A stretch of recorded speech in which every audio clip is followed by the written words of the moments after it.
Caramba, qué buena música. Me encanta la entrada de Contragolpe. Muy buenas noches, amigos de KPFK 90.7 FM Los Ángeles, amigos específicamente de este espacio de todos los miércoles a las 9:30 de la noche en KPFK 90.7 FM aquí en Los Ángeles, que es Contragolpe. Créanme, siempre les digo que estoy muy contento de estar aquí y es que es extraordinario de realmente poder estar en un espacio de esta naturaleza, Contragolpe. Y ya les puse yo por ahí en mis páginas de Facebook y ya tengo ahí respuesta muy interesante de la gente. Muchos todavía no lo creen, no creen que va a venir por acá el gran historiador mexicano, gran persona, Lorenzo Meyer. Pues sí, el día 24 de abril tendremos a Lorenzo Meyer acá en Los Ángeles en algo que se llama México ahora o nunca. Los Ángeles opina. Lo vamos a hacer para radio, lo vamos a hacer para televisión, pero lo estamos invitando a ustedes como público para que paguen su boletito, eso sí, ¿verdad? Nos ayuden al costo de lo que vamos a realizar ahí y puedan sumarse en lugar de ser espectadores, de quedarse nada más milando como el chinito lo que está pasando allá en México, pues se incorporen, van a tener oportunidad de opinar, pero ya por ahí me dijeron, oiga, ¿cuánto tiempo? Porque luego hay cada opinador que quiere verse así más buzo que los invitados y los panelistas. No, tranquilos, no les vamos a dar eso. Sí van a poder opinar, van a poder participar, van a poder hacer preguntas, pero con mesura, porque no faltan ahí los así, ¿no? Los genios que se quieren dar ahí su lucimiento. Entonces viene Lorenzo Meyer, historiador mexicano, ustedes lo conocen perfectamente bien, ya lo hemos entrevistado en Contragolpe. Viene Anabel Hernández, todo el mundo la conoce, principalmente por su libro más reciente, Los señores del narco, las amenazas de muerte que ha recibido, etcétera. Y viene también alguien, pues bien polémico, ¿no? Yo sé que a él mucha gente lo quiere, mucha gente lo aborrece, etcétera. Yo le tengo respeto en el sentido de que en determinadas coyunturas internacionales, francamente, yo es el único que ha dicho cosas que nadie dice y que son verdad en México, y me refiero a Alfredo Jalife, que curiosamente hoy y curiosamente el domingo pasado no sale su cuestión de Bajo la Lupa en el periódico La Jornada. Le he llamado.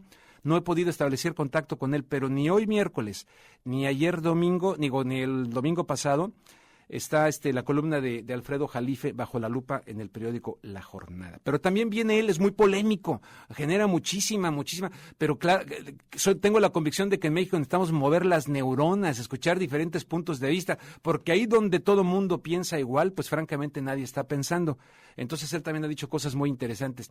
Cuando yo estaba acá con el tema de la guerra de Irak, acá, y me metía a leer las cosas de Jalife, le aplaudía porque la verdad era de las pocas plumas que yo veía que estaban realmente dándole al clavo en un tema que acá no servía la sangre con tanta mentira. ¿Saben a quién tengo en la línea telefónica en este momento? Tengo a Lorenzo Meyer, aquí en Contragolpe, uno de nuestros invitados estelares para México ahora o nunca. Los Ángeles opina, y lo saludo con mucho gusto. Lorenzo, muchas gracias por aceptar esa invitación para venir a Los Ángeles. Estoy muy emocionado y que estés también esta noche con nosotros aquí en Contragolpe.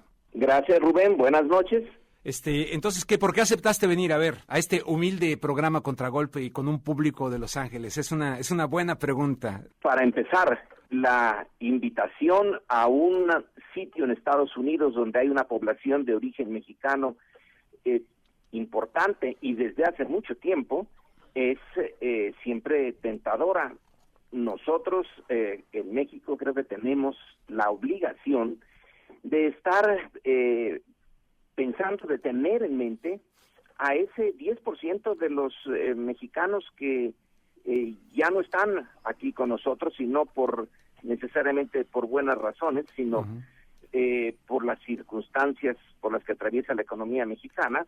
Entonces, un país con 10% de su población fuera, y luego el buen número de norteamericanos de origen mexicano que siguen interesados en México, bueno, pues no hay, creo yo, ya que dar mayores razones. Es importante estar en Estados Unidos y llevar el tema mexicano allá y escuchar lo que desde allá se dice sobre México y sobre la relación de México con los Estados Unidos, que después de todo es la relación principal, para bien y para mal, de este país, México. Yo me acuerdo que cuando se aprobó el Tratado de Libre Comercio, tú todavía escribías, si no mal recuerdo, en el periódico Excelsior, y publicaste un artículo muy bueno que decía algo así como: de vecinos distantes a amor sin barreras. ¿Te acuerdas? Sí. Si fuiste tú, ¿no? ¿Me estoy equivocando? es un tema que todavía no acaba de ser asimilado en México. En una buena medida, la oposición insiste en que el tipo de transformación económica que se dio a raíz del Tratado de Libre Comercio, bueno, venía de antes, pero ahí se reafirma y se pierde una buena parte del mercado interno, nos quedamos muy dependientes de la economía norteamericana, y en estos años en que esa economía al norte del Bravo no ha funcionado bien, bueno, pues México se quedó agarrado de la brocha y le quitaron la escalera. El crecimiento promedio de la economía mexicana desde 1982, es cuando empieza el desastre en nuestra economía, es del 2%, y si a eso le quitas el aumento demográfico y ves el crecimiento real, pues resulta que es de menos del 1% sí, anual en promedio. Desde entonces son ya 30 años, más de 30 años. Sí. Miguel de la Madrid era el presidente, ¿no? Entonces, Miguel de la Madrid Hurtado. Miguel de la Madrid, pero quien realmente echó a andar esto fue, bueno, la idea básica fue de Salinas, cuando era parte del gabinete de Miguel de la Madrid, y luego cuando le hereda el puesto de presidente, pues allí se excavan todavía más los cimientos y se ponen en granito casi esos cimientos, y ahora estamos preguntándonos si fue la mejor de las decisiones, echándole un vistazo a Brasil, que no se ligó con Estados Unidos o con un solo país, porque ese es nuestro problema, ligarnos a un solo país. Tenemos las exportaciones alrededor del 85-90% nada más hacia dirigidas a Estados Unidos. ¿Qué otro país tiene esa concentración de su comercio de exportación? No, es terrible. México la tuvo durante la Segunda Guerra Mundial, pero se suponía que era una emergencia. Claro. Oye, Lorenzo, a ti te va a encantar, estoy seguro que te va a encantar, porque pues no te conozco así a fondo, pero te conozco, y te va a gustar escuchar a nuestra gente acá. Yo creo que vendrán no solamente mexicanos. Tú sabes que acá, fuera del Salvador, donde más salvadoreños hay, es aquí. Fuera de Guatemala, donde más guatemaltecos hay, es aquí. Fuera de Irán, donde más iraníes hay, es aquí. Es interesantísimo la cuestión de Los Ángeles. Hay mucho refugiado también de tipo político. Por ejemplo, aquí está el cardiólogo de Salvador Allende, y aquí vive en Los Ángeles. Y este cardiólogo, el doctor Quiroga, bueno, supuestamente él me dice que él vio suicidarse a Salvador Allende. Yo no sé si es correcto, pero que él lo vio, que él vio cuando... En fin, pero lleva una cuestión de la tortura también, de mucha gente que fue torturada. Pero en fin, va a venir mucha gente a este encuentro de México, y vas a poder escuchar de viva voz estos testimonios, pero también mucha gente de acá, Lorenzo, verdaderamente está sufriendo lo de México. A mí me llegan correos, comentarios todos los días de gente muy linda de México y de otras partes, y ven lo de México como diciendo, bueno, ¿qué pasó? ¿Cómo se pudrió México?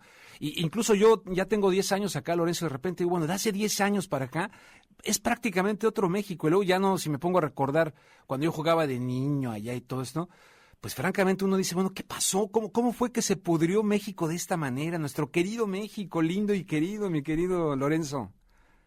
Bueno, el mal, su raíz, viene de mucho tiempo atrás, y está, yo creo, centrada esa raíz en la corrupción política y la corrupción de la justicia, que tiene, bueno, ¿desde cuándo?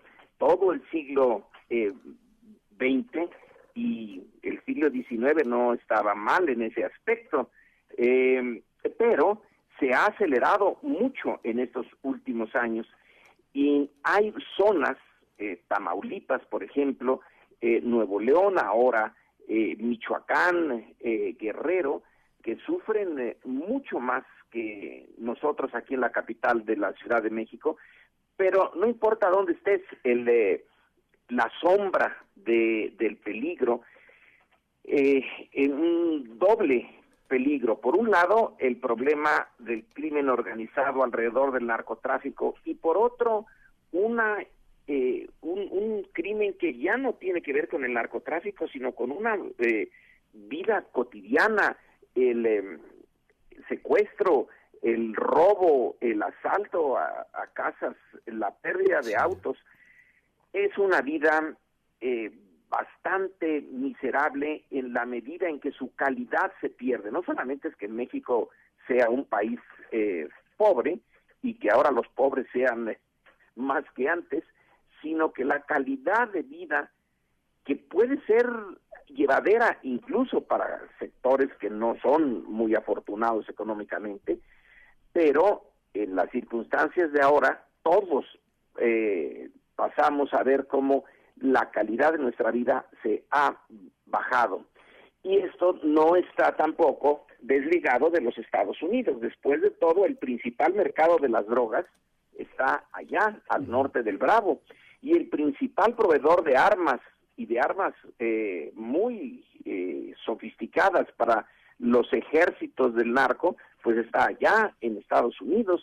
Sí. Y no veo cómo México, como Estado nacional, pueda hacer que la demanda de drogas se corte en Estados Unidos, o cómo transformar la legislación norteamericana para que no sea tan fácil conseguir un rifle de asalto, claro, y luego pasarlo por esa frontera porosísima. Sí. Oye, pero no solo eso, Lorenzo, no solo eso. Por eso va a ser muy interesante cuando estés acá ya en este auditorio donde vamos a estar, y esté Anabel Hernández, porque yo ya he platicado con ella del tema y sí, me da la razón. Acá también hay capos, acá también hay gente metida en el narcotráfico. Decir que acá no hay gente involucrada en el narcotráfico de cierto nivel equivaldría a decir que Mickey Mouse no está involucrado en Disneylandia.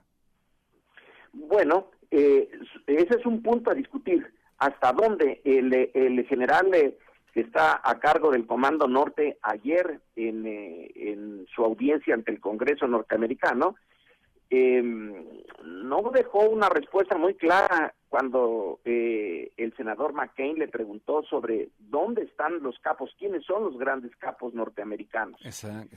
En cierto sentido, el manejo del narcotráfico, que originalmente estaba muy en manos de los traficantes norteamericanos, fue mexicanizado. Uno de los temas de mexicanización que no me agrada nada, pero sí, es un hecho. Entonces han ido desplazando los mexicanos tanto a colombianos como a norteamericanos en lo que se refiere al narcotráfico. Pero finalmente quien distribuye al menudeo toda esa droga pues son norteamericanos, y quienes la consumen son norteamericanos.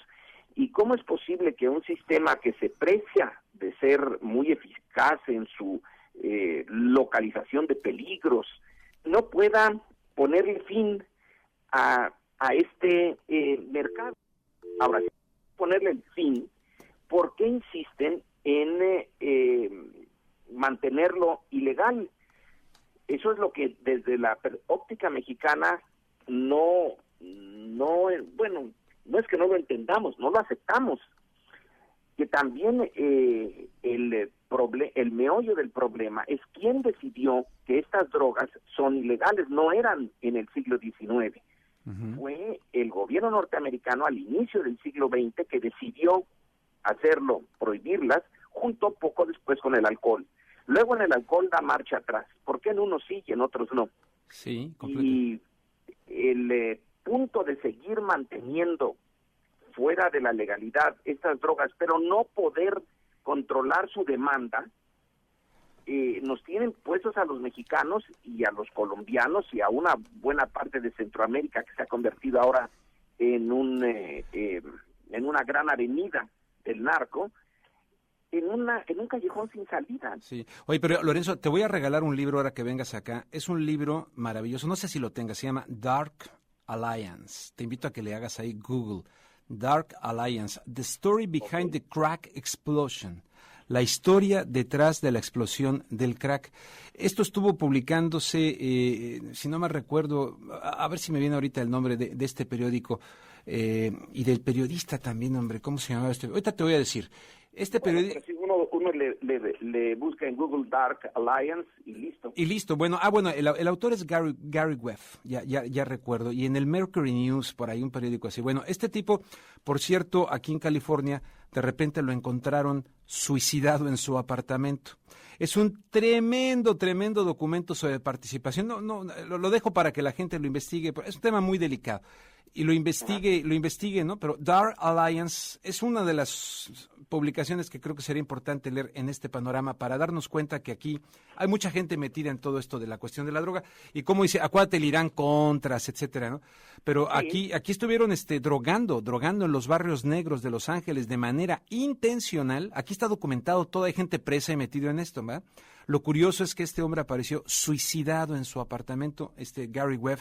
Incluso los medios masivos, así mainstream, empezaron a hacer un desprestigio de él. Esa fue la primera táctica ante esta investigación tremenda, ¿no?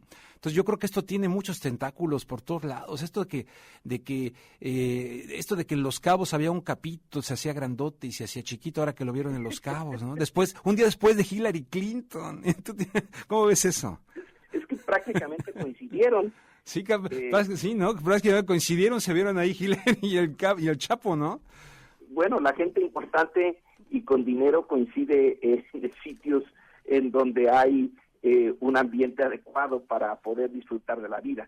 Eso, realmente la información que tenemos ahora sobre esta visita o estancia, a lo mejor visita del Chapo a Los Cabos, que es una zona pues para gente rica, ¿no? Claro. No es que esté escondido allí en las montañas de Durango, sino... Sí, van a salir como con Osama Bin Laden, ¿no? Que estaba así en un lugar como Pakistán, muy a la vista, o sea, Exactamente. ¿no? Exactamente. Sí, pero ahora a ver si no lo tiran al Mar de Cortés. No deja de tener su gracia, pero las consecuencias son realmente trágicas para México. Tremendamente trágicas. Fíjate, Lorenzo, quiero decirle también ahorita a nuestra audiencia que en este momento me está diciendo en la computadora mi productor José Benavides que nos acaba de confirmar José Reveles, el autor de un libro que se llama Las manos sucias de El PAN, para el próximo miércoles. Acabo de entrevistar, Lorenzo, a Josefina Vázquez Mota acá en Los Ángeles para Telemundo 52 y una de las preguntas que le hice fue esto en este libro de José Reveles, Las manos sucias del PAN, en el cual se documenta que presuntamente Josefina Vázquez Mota, cuando estaba al frente de la Sede Sol, desvió millones de pesos que tendrían que ir dirigidos a nuestros indígenas hermanos allá en Chihuahua, a los tarahumaras. Pues a fin de cuentas me respondió, no, pues a mí que me esculquen, que investiguen, yo nunca he tomado un solo peso, nunca he bloqueado ninguna investigación, etcétera. Entonces José Reveles nos acaba de confirmar que el próximo miércoles lo tendremos. Pero ya que te estoy hablando de Josefina Vázquez Mota, es una ensalada un poco de locos la que te estoy llevando, ¿no? Con tantos temas, pero... No importa. Ahí la vamos llevando con una conversación. Ensalada de locos México. Locos es México, ¿no? Josefina Vázquez Mota estuvo en el Estadio Azul, donde hace no sé cuántos años que el Cruz Azul, por cierto, no levanta un trofeo.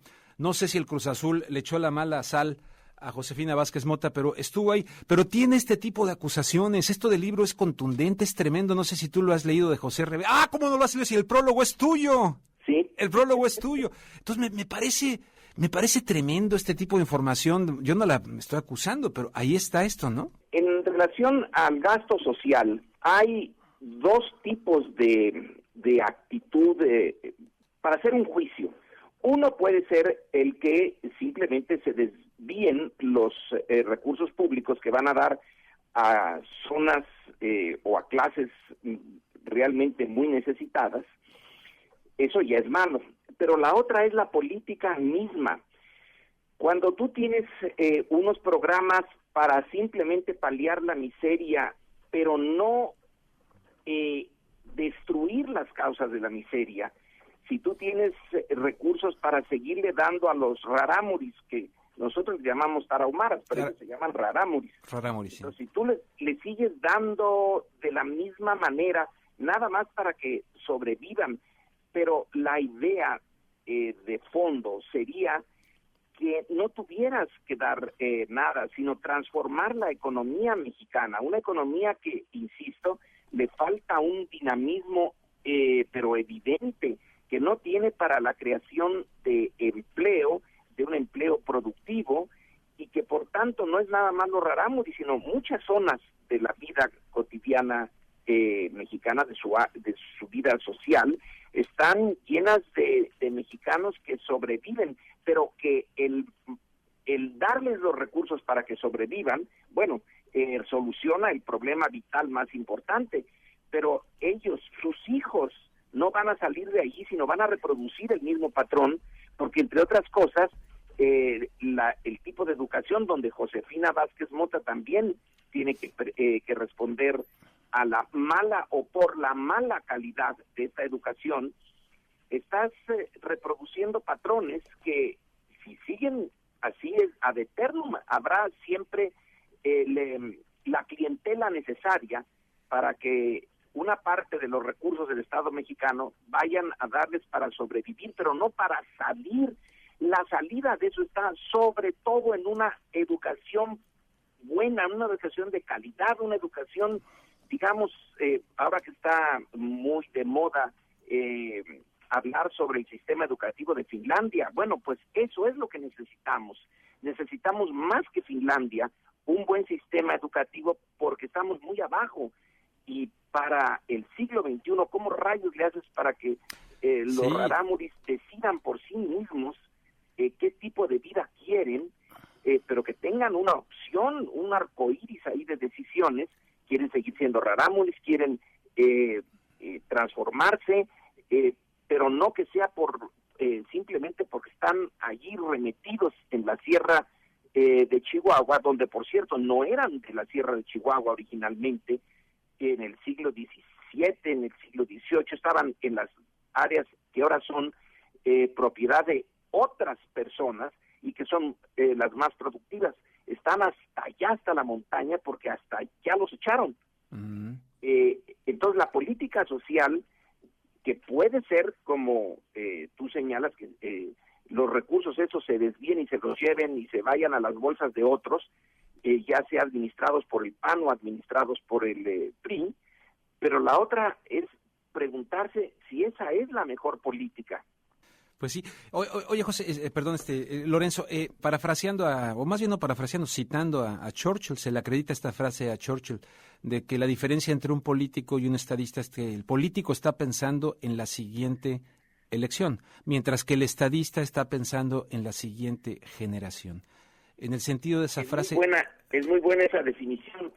Yo la pondría ligeramente distinta y todavía más aguda la diferencia.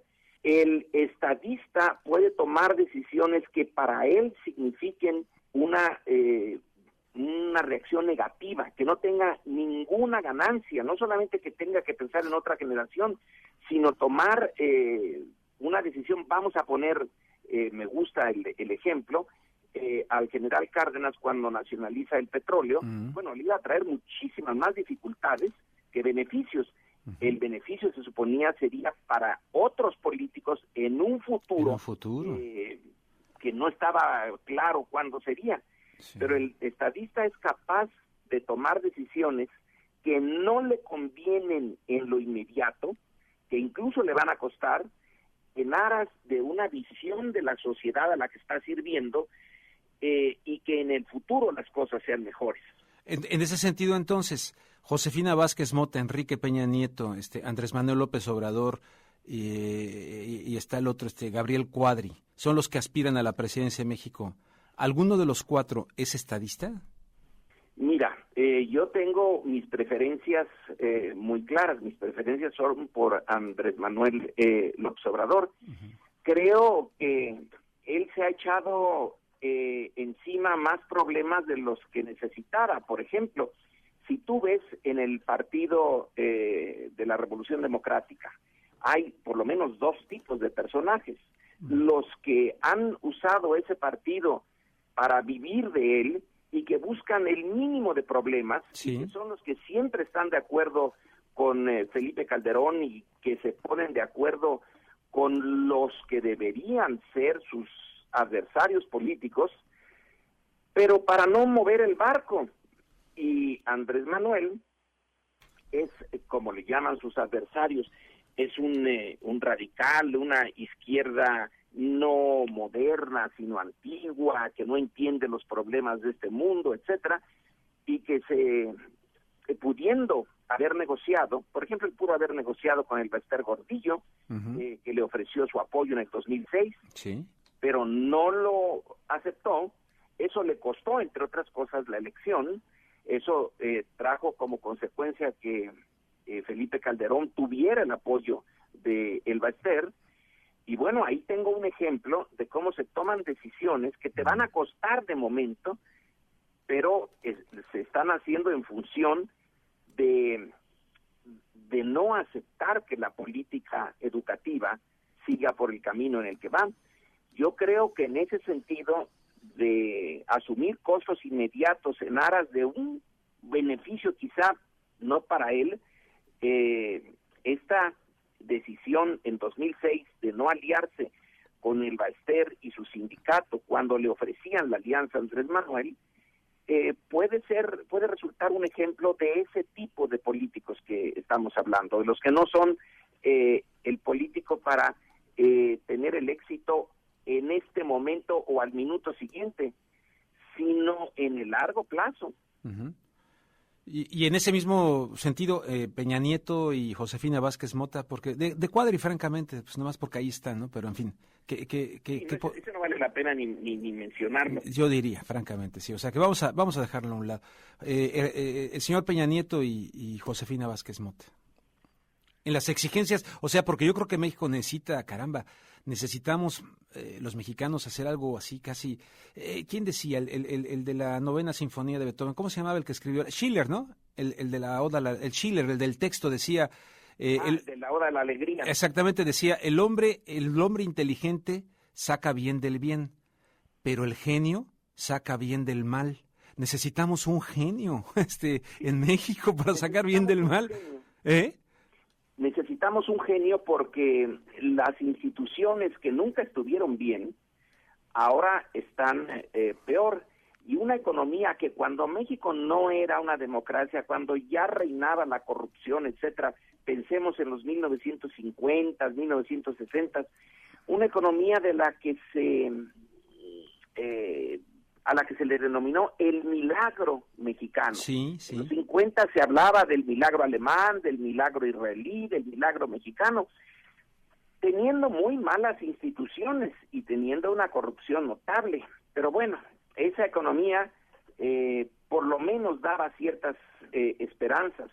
Ahora, en esta economía actual, globalizadora, neoliberal, en donde el mercado es rey, bueno, pues la mediocridad del crecimiento es evidente, no está produciendo el mínimo de empleos necesarios y tenemos, según se defina a la pobreza, en México hay 3 niveles de pobreza, la muy aguda y la mediana y la menos aguda, pero poniendo a los 3 juntos, resulta que es la mitad de la población la que está en esas condiciones. Sí se necesita alguien que saque de este desastre una propuesta que movilice a la sociedad mexicana, pero me estoy dando cuenta que esto es casi un sueño. Las encuestas de opinión nos están diciendo que el respaldo a Peña Nieto, al PRI, al retorno del PRI, al retorno del partido que no nació democrático, que en algunos estados de la República lleva más de 80 años en el poder sin haber nunca experimentado un cambio de partido. Sin que se le despeinara el más mínimo pelo de un copete. Nada. El Estado de México, por ejemplo, es el partido que está desde 1929 en el poder en el Estado de México, sí, y que yo lo veo para varios siglos más ahí. Sí. Entonces hay una buena parte de los mexicanos que ya abdicaron de la idea del cambio, que lo que quieren es más o menos volver a la vida no particularmente brillante del PRI, pero no tan mala como la que se tiene con el PAN, que en algún momento para algunos significó la esperanza, el cambio, ese reclamo a Vicente Fox el día de las elecciones tremendo. de la independencia. Yo estuve ahí, tremendo, emotivo. Sí. No nos falles. No nos falles. Pues más tardamos en decirlo que en fallar él. Pues sí. Oye, Lorenzo, se nos está acabando el tiempo de esta parte del programa. Decías, cuando México no era democrático, ¿a poco de veras hoy sí es democrático? Yo veo elementos de democracia, sí, lo reconozco, hay cambios, pero veo, por ejemplo, ahorita veo que vivimos una especie de encuestocracia, de telecracia, de cleptocracia, de mentocracia. Y qué desgracia. Bueno, es una democracia de bajísima calidad, pero no hay duda que en la definición mínima de democracia, de un sistema de partidos que compitan con elecciones sistemáticas, no muy creíbles, por cierto. Ramplona, una democracia ramplona todavía, ¿no? Ramploncísima. Ramploncísima. Pero cuando el PRI dominaba, era un sistema abiertamente autoritario, sí, disfrazadón allí de pluralista, pero nadie se lo creía. Sí. Ahora, por ejemplo, tú y yo podemos hablar muy libremente y puedo yo poner mis opiniones en México y escribirlas, etcétera, sin tener mayores problemas.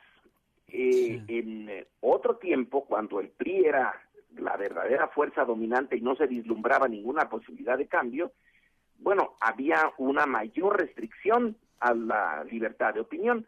Por otro lado, puedes, y es justo decirlo, ahora quien domina el medio de información que domina es la televisión en México. Sí, la telecracia. Pero domina de una manera brutal. Y ahí sigue siendo como era hace 20 años, 30 años, y en ese sentido es que la democracia, lo poquito que hemos ganado en democracia, es de muy mala calidad. De muy mala calidad. Lorenzo, pues te esperamos por acá el próximo día en este encuentro que estamos llamando México, ahora o nunca, porque así creemos que no, perdón, dije 24, sábado 14, me está corrigiendo sí, tienes razón.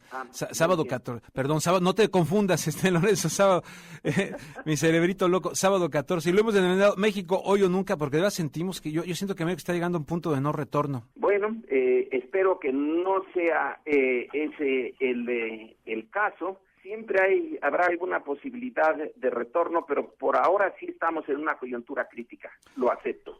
Muy bien, Lorenzo, te mando un fuerte abrazo allá a la Ciudad de México. Muchas gracias, estamos muy emocionados y esto fue una probadita nada más de lo que la gente podrá escuchar acá en Los Ángeles con Lorenzo Meyer. Gracias, Lorenzo.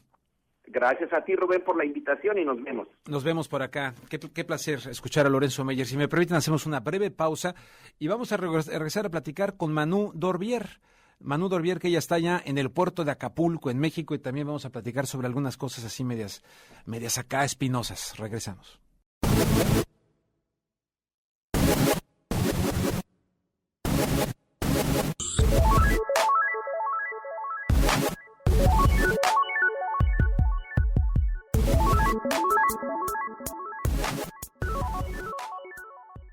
Estamos aquí de regreso después de esta pausa que escuchamos también a Lorenzo Meyer y les presento ahora a Manu Dorvier. Manu Dorvier está en el puerto de Acapulco, allá en México, muy a gusto, tomando un coco con ginebra debajo de una palmera. No es cierto. ¿Cómo estás, Manu? Muy buenas noches. Tomo coco, pero sin ginebra, y me falta una sílaba a mi apellido. Dorvier.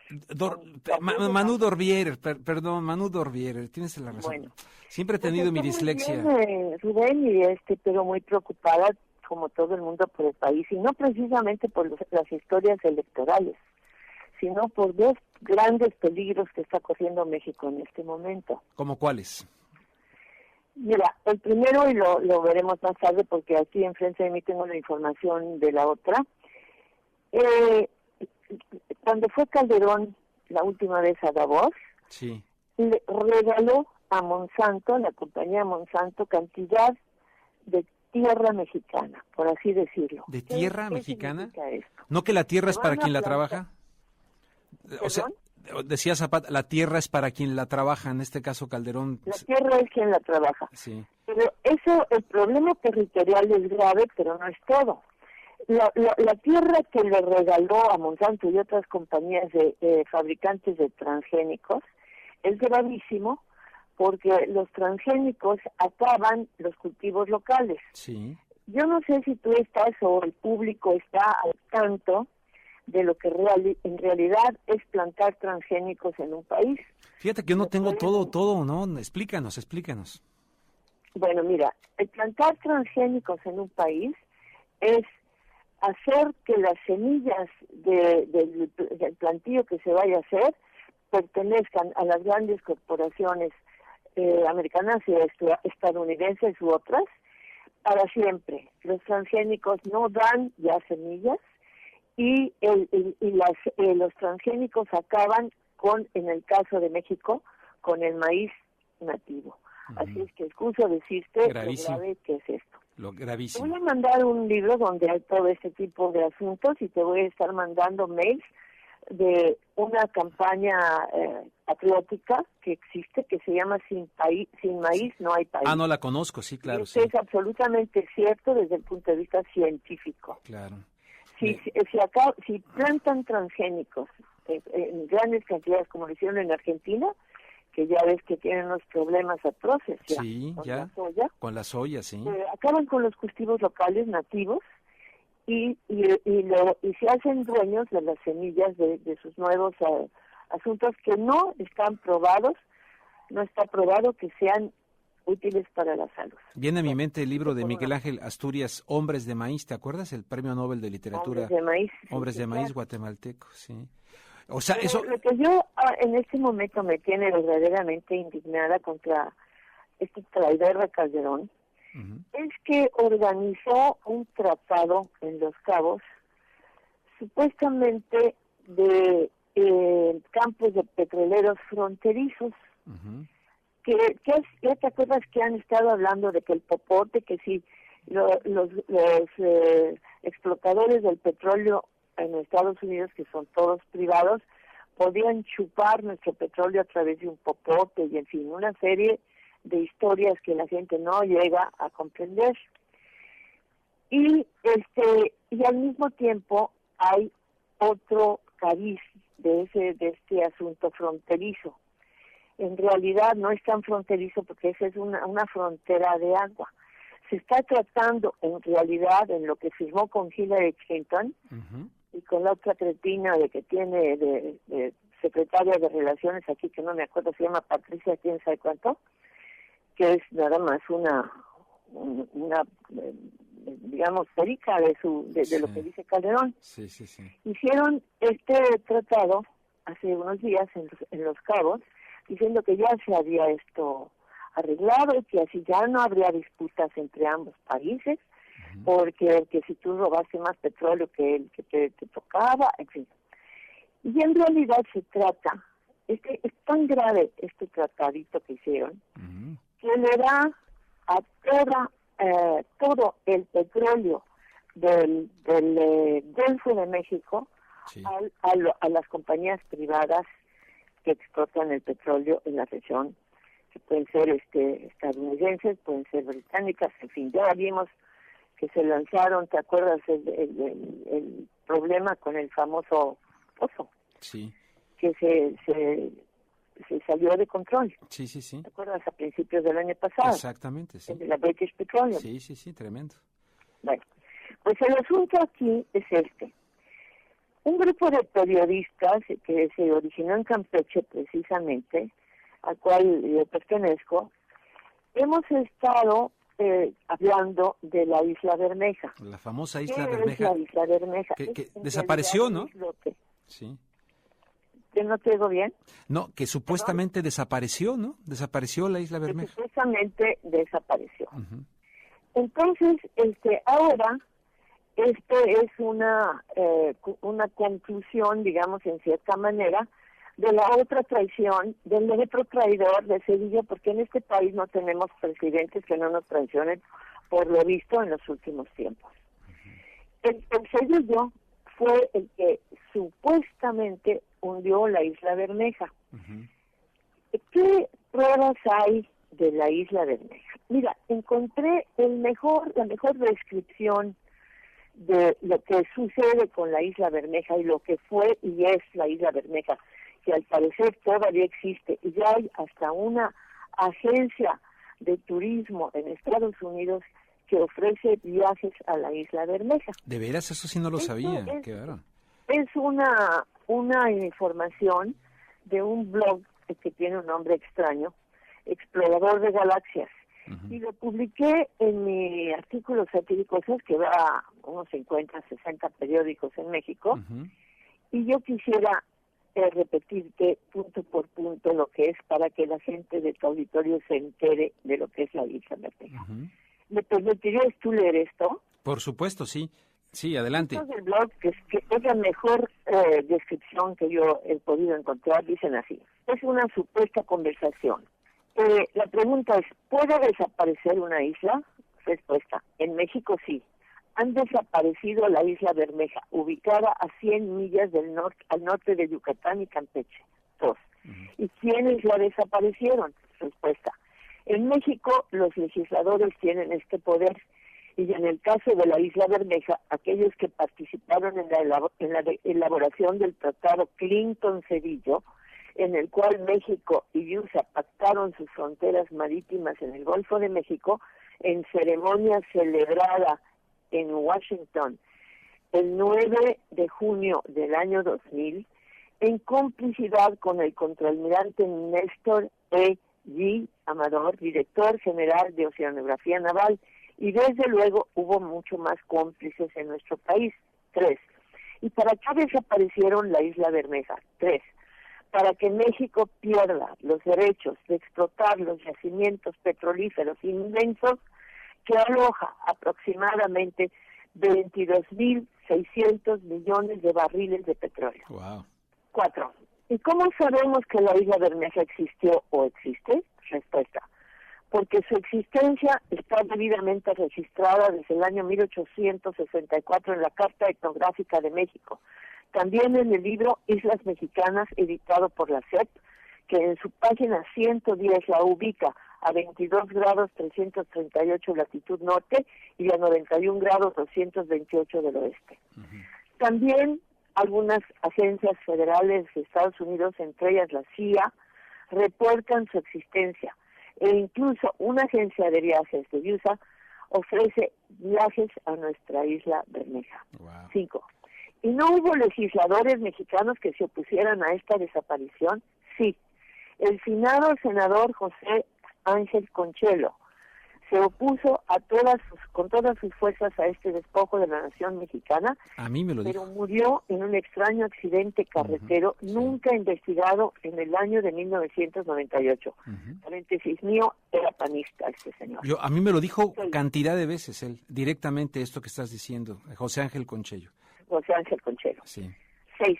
¿Y qué pasó con las minutas del Congreso en donde consta el debate sobre este tratado? Respuesta: desaparecieron también, aunque esto es un acto ilícito más. Incluso desaparecieron los nombres de los legisladores mexicanos que participan en este asunto. 7. ¿Y en qué me afecta a mí como individuo que esta isla esté desaparecida? Respuesta: actualmente en México el 40% del presupuesto del gobierno se compone de ingresos derivados del petróleo y que Hacienda le quita a Pemex. Entonces, tú pierdes todo lo que nuestro país, a través de Pemex, obtendría de ganancias por la explotación de esta inmensa dona petrolífera. Pero no solo tú pierdes esto, sino tus hijos, nietos, familiares y toda tu descendencia.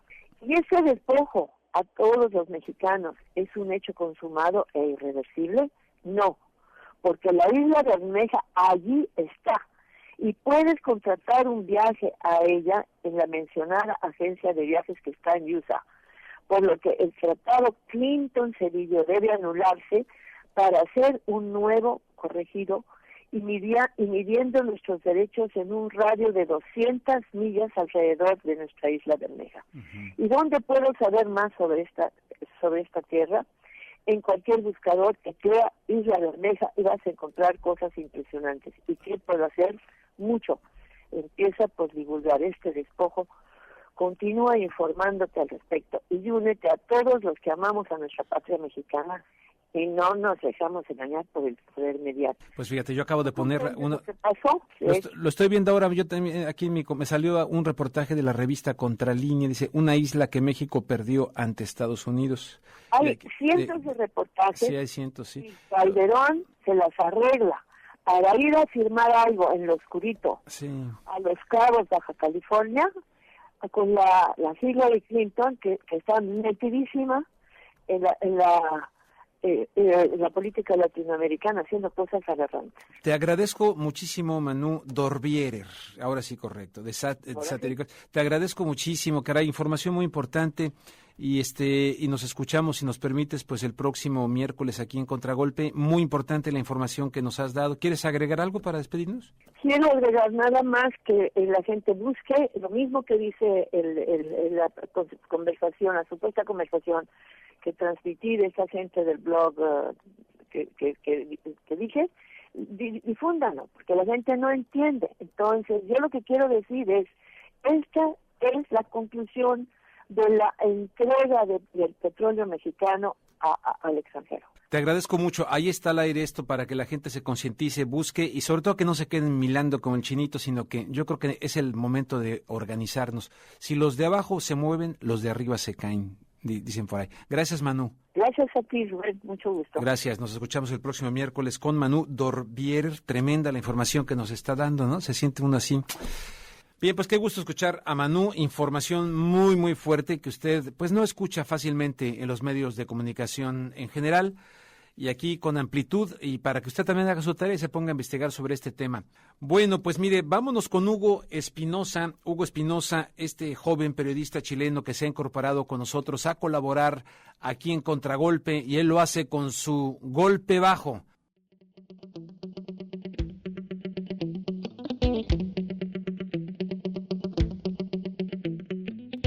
Buenas noches, estimados auditores de KPFK. Soy Hugo Espinosa y les traigo una nueva entrega de este segmento llamado Golpe Bajo, donde le damos una probadita de sus propias palabras a los deslenguados de cada semana. Y nuestro primer caso surgió por la matanza de 16 civiles de parte de un soldado estadounidense allá en Afganistán, un acto cruel que podría desestabilizar aún más la vulnerable región. La palabra la tomaron de inmediato los candidatos presidenciales republicanos, aprovechando el pánico y todas las cámaras. Entre ellos está Newt Gingrich, a quien escucharemos a continuación.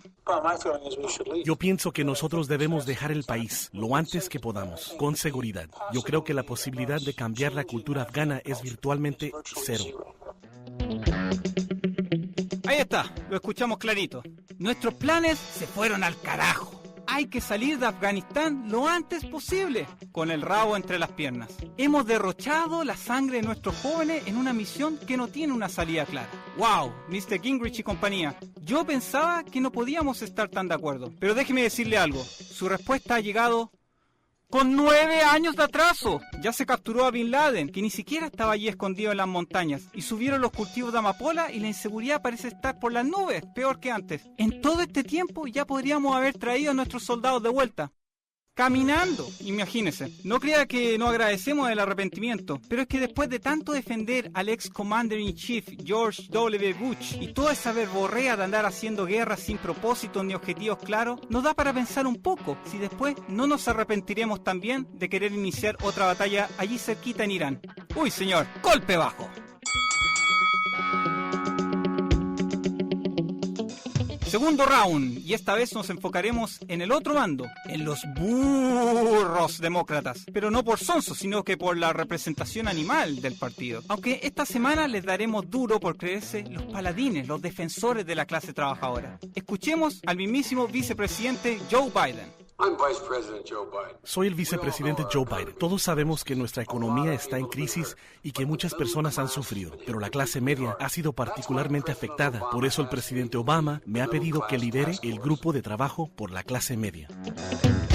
Estas mismísimas ideas fueron replicadas por Biden esta semana, diciendo que los rivales republicanos no entienden a la clase media, no entienden a la gente promedio allá afuera en las calles. ¿Pero sabe dónde dijo estas palabras?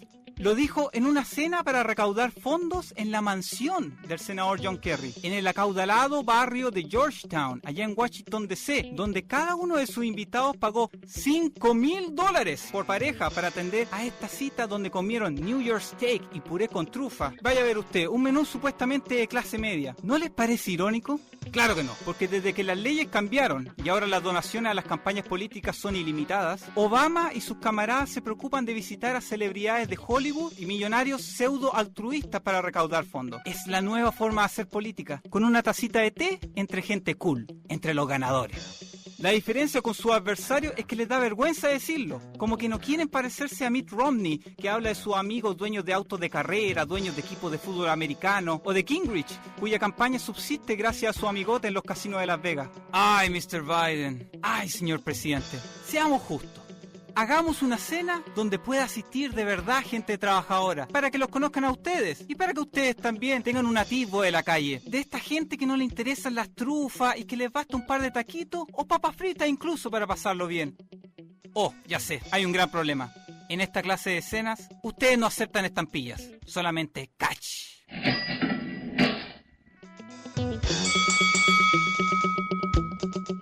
KO, knockout de tiempo y nos tenemos que despedir. Gracias por la sintonía. Soy Hugo Espinosa y los espero la próxima semana con otra entrega de Golpe Bajo. Buenas noches.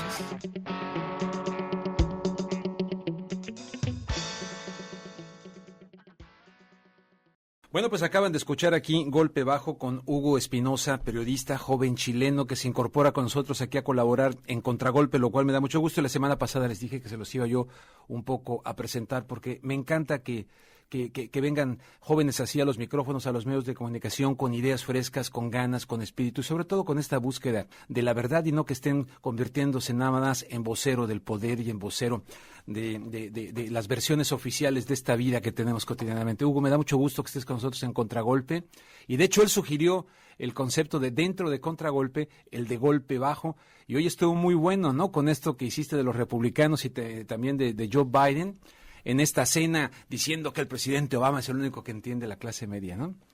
Sí, muchas gracias Rubén, muchas gracias José y a todos nuestros auditores. Golpe bajo se trata de eso, los políticos les encanta hablar, les encanta parlotear todo el día y a veces se pasan las revoluciones y sus deslenguadas víboras, ¿no? Lengua de víbora ahí sí. Salen, ¿cierto? Y se les salen estos gases indeseables y nosotros lo que hacemos es justamente tomar esa frase y exponérsela al público de la manera en que son, ¿no? Diciendo lo que verdaderamente los políticos quieren decir con eso, ¿no? El mensaje subliminal que está abajo. Entonces, por eso le damos un golpe bajo, ahí donde más les duele. A donde más les duele, pues me gusta tu ironía, me gusta tu sentido del humor también, o sea que bienvenido. Y nomás rápidamente dile a nuestra audiencia quién eres, quién es Hugo Espinosa, vienes de Chile, por qué andas por acá en los Estados Unidos, etcétera. Bueno, mi padre vive acá hace mucho tiempo. Yo soy periodista de Chile y me interesa lo social, lo político, siempre he trabajado en eso y Contragolpe está haciendo algo muy importante por la comunidad acá porque está justamente atacando el desbalance informativo que existe. En los medios tradicionales se preocupa de entretener, de mostrar mucha farándula política, pero acá le mostramos la verdad. Por eso me gusta participar con usted y agradezco que me hayan dado este espacio. Decía el gran periodista Kapuczynski que cuando se descubrió que la información es un negocio, la verdad ya no les importó. Aquí sí nos importa la verdad. Es por eso que aprecio tanto este espacio de Contragolpe. Te deseo lo mejor. Qué bueno que estés aquí con nosotros. Siento que vas a tener mucho futuro en esa línea de convicción del periodismo que tanta falta nos hace. Y bienvenido, Hugo. Sí, gracias. Bueno, y la invitación a que nos sigamos informando y también divirtiendo, porque es entretenido esto. No, hombre, es súper divertido, ¿no? Súper divertido, sobre todo cuando estás ahí, pues no compitiendo, ¿verdad? Pero cuando tienes enfrente estos monstruos de la comunicación por todos lados. O sea que nos da mucho gusto. Ahí vamos haciendo historia acá en Los Ángeles. Gracias, Hugo. Gracias, Rubén. Un abrazo.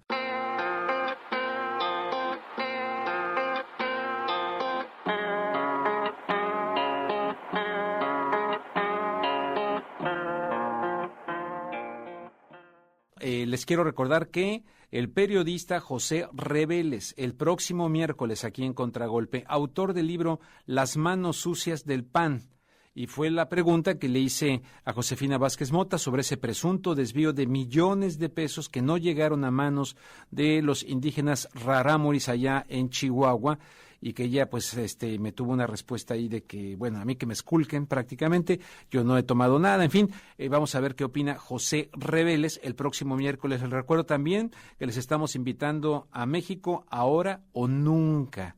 Los Ángeles opina con Alfredo Jalife Racme, viene a Los Ángeles, Lorenzo Meyer, a quien tuvimos en el programa, y Anabel Hernández, autora de Los Señores del Narco. Usted pagará su boleto y va a participar de un evento ahí que va a durar mucho, porque vamos a tener también hasta a Gregorio Luque, ¿no? Vamos a tener a Gregorio Luque, vamos a tener diferentes cosas, no solamente va a ser el encuentro periodístico coordinado por un servidor con estas personalidades. Así es, Luque presentará una conferencia que habla no solo de la migración mexicana, sino el fenómeno migratorio en Estados Unidos en general y cómo la experiencia mexicana se inserta en este proceso más amplio. No es una conferencia típica, va a haber imágenes, video que él proyecta en una pantalla gigante. Entonces, no es algo donde te sientas y miras a una persona hablando, sino que te sientas y miras imágenes, video, todo narrado por Gregorio Luque, de su forma muy particular, en una gran pantalla que incluye música y arte, ¿no? Es algo muy interesante, algo único que en realidad no se ha hecho de esta forma. Ah, bueno, tremendo. O sea que con Gregorio, ¿vamos a tener comida? Comida, bebidas, de todo. ¿Bebidas también? Bebidas, comida. Bueno, la vamos a pasar arte, muy bien. Música. Arte, música, y a estas tres personalidades que vienen de México para este encuentro.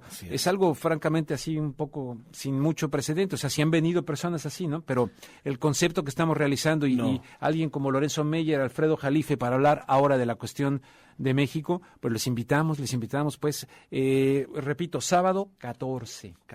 En Burbank, California. En Burbank, California. Luego daremos, ¿a qué horas va a ser, de veras? A las 7 de la noche hasta las 12. ¿Hasta las 12? 7 hasta o sea que para aquellas personas que pues se tienen que ir temprano, pues se van, y los que quieren seguir con la pachanga, con Gregorio Luque y la música. ¿Vamos a tener vino? Vamos a tener, bueno, vino, un poquito de tequilita aquí y allá. No, pero va a estar sensacional. Va a estar sensacional. Les digo, les invito que vayan a brownpapertickets.com y empiecen a reservar ya sus boletos, porque... Y vamos a tener traducción simultánea para los que no entienden español. That's right. For those of you who don't understand Spanish, there will be simultaneous that is going to be great. So you translation. can listen, these very important people from Mexico, if you don't speak any Spanish, and translation into English. That's right. That is going to be great, my friend. Fantastic. Terrific as the Pacific. They need to be aware. The English-speaking community needs to be aware. Yeah, yes. Lorenzo Meyer is a very famous historian. You say historian? Historian. Alfredo Jalife is very critic, very explosive. And Anabel Hernández talking about very hard situations about narco traffic. That is right. Okay. Bueno, una vez que aquí estamos echándole acá, que no me eches inglés, carnal, no me eches inglés. ¿Qué más? Bueno, pues ya se acabó, ¿no? ¿Ya? Se acabó, nos fuimos. Ya, nos fuimos. Pues les invito para que, si ustedes así lo desean, el próximo miércoles, aquí estamos con José Reveles, largo y tendido, y hoy en la noche en Telemundo 52, si me quieren acompañar en el noticiero de las 11. Gracias por estar con nosotros. ¿Y los Facebooks? Ciertamente, sí.